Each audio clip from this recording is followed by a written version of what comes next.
Hare Krishna and good morning all of you students. Previous class में मैंने आपको English 1 का 14th chapter the precious time ये पूरा समझाया था, ठीक है। और आज मैं इसकी कुछ बैक एक्सरसाइज आपसे डिस्कस करूंगी। सबसे पहले हम इसके वर्ड मीनिंग देखते हैं। Anxious means disturbed, anxious means चिंतित होना, डिस्टर्ब हो जाना, ठीक है। Climb means move with effort, effort means प्रयास के साथ में चढ़ना, आगे बढ़ना। क्लाइम मीन्स होता है चढ़ना, ठीक है। क्रीचर मीन्स होता है living thing such as an animal और इंसेक्ट। क्रीचर होता है एक लिविंग थिंग मीन्स जिंदा चीज सच एज एन एनिमल और इंसेक्ट। एनिमल या इंसेक्ट को बोलेंगे creature, okay.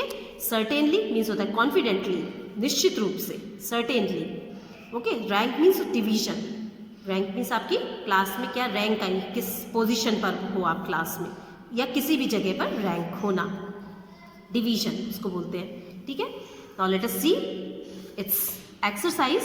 The first one is MCQs। पहली एक्सरसाइज है multiple choice questions. Tick the correct option, सही ऑप्शन पर टिक करना है। Kirti studied in class first, class second, class third. किस क्लास में पढ़ती थी कीर्ति? क्लास 2 में। So we will tick B answer, B option, okay. Next one is Kirti did not like to. Kirti को क्या पसंद नहीं था? Play, go anywhere, study. उसको क्या पसंद नहीं था? हमने लेसन पढ़ा था she didn't want to study regularly, ये पढ़ा था ना हमने। So the answer is C, ठीक है। Next is her father showed her. उसके पापा ने उसको क्या दिखाया था? अ स्पाइडर, एन एंट और लिजर्ड। क्या दिखाया था? मकड़ी दिखाई थी, चींटी दिखाई थी, या लिजर्ड छिपकली दिखाई थी? An ant. उसके पापा ने उसको क्या दिखाया था? चींटी दिखाई थी। So answer is B. Fourth one is the ant climb the wall successfully after. Ant ने दीवार पर चढ़ गई सक्सेसफुली आफ्टर कितनी ट्रायल्स के बाद में वो दीवार पर चढ़ गई थी? 2 to 3 ट्रायल्स, 4 to 5 ट्रायल्स और 7 to 8 ट्रायल्स। कितनी ट्रायल्स के बाद में वो चढ़ गई थी दीवार पर? 7 to 8 ट्रायल्स के बाद में वो सक्सेसफुली दीवार पर चढ़ गई थी, है ना। चलिए, तो ये इसको बुक में टिक करिएगा। नेक्स्ट क्वेश्चन है tick right for right and cross for wrong statements. Correct, right and wrong exercise है ये। First sentence is Kirti used to study the whole year.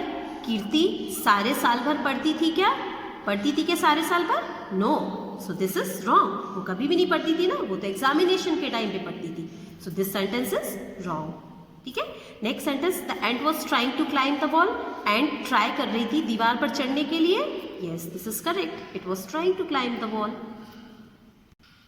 Kirti followed every word of her father. Kirti ने अपने पापा की हर बात को फॉलो करा। Yes, she did that, okay. Hard work bore fruits. Hard work से हमको फल मिलते हैं, हार्ड वर्क फल देते हैं हमें। यस, दिस इज राइट, ठीक है। Now next question is answer these questions. Question के आंसर देने हैं। Why did Kirti not get good marks. Kirti को अच्छे मार्क्स क्यों नहीं मिले थे? इसका आंसर है Kirti didn't get good marks because she didn't study regularly. Kirti को अच्छे मार्क्स नहीं मिले थे क्योंकि वो रेगुलरली नहीं पढ़ती थी, ठीक है। आपको यहाँ से नोट नहीं करना है स्टूडेंट, मैं हमेशा आपको आंसर शीट देती हूँ, उसमें से आपको आंसर्स नोट करने हैं, ठीक है। मैंने यहाँ पर सिर्फ बताने के लिए आपको लिखा हुआ है, you don't have to write from here, ठीक है। आपको आपकी फेयर कॉपी में लिखना है तो सबसे पहले क्वेश्चन एंड आंसर्स, और इसकी आंसर शीट जब मिलेगी so from that sheet you can write the answers, ठीक है। Second question, why were Kirti's parents disturbed. Kirti के पेरेंट्स डिस्टर्ब्ड क्यों थे? क्यों डिस्टर्ब हो गए थे वो? बिकॉज इसको आंसर ऐसे भी लिख सकते हैं, Kirti's parents were disturbed because she didn't want to study any more. क्योंकि वो और ज्यादा नहीं पढ़ना चाहती थी, that's why her parents were disturbed, ठीक है। ये देखिए आंसर शीट में इसका आंसर है Kirti's parent were very disturbed because Kirti told them not to study further. या तो ये लिख सकते हैं, यार मैंने अभी जो बताया because she didn't want to study any more, हम वो भी लिख सकते हैं। शुरू में ये लिखेंगे Kirti's parents were very disturbed because she didn't want to study any more, जैसा मैंने अभी आपको पहले बताया वैसा भी लिख सकते हैं, ठीक है। Now third question is what was an ant doing. Ant क्या कर रही थी?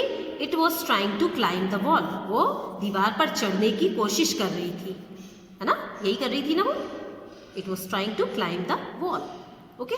Fourth question, why did Kirti thank her father. Kirti ने उसके पापा को थैंक यू क्यों बोला? इसका आंसर आप लोग लिखिएगा।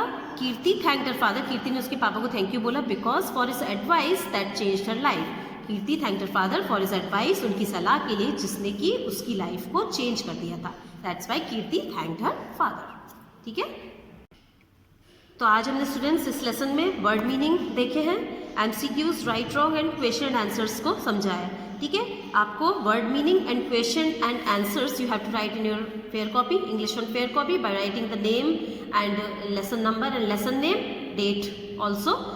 So these two exercises you have to write in your fair copy, and rest 2 exercises MCQs and right and wrong you have to write do in your books only. Okay, so do the work and submit me on time. Next exercise we will do in next class. So that's all for today. Thank you all of you and take care.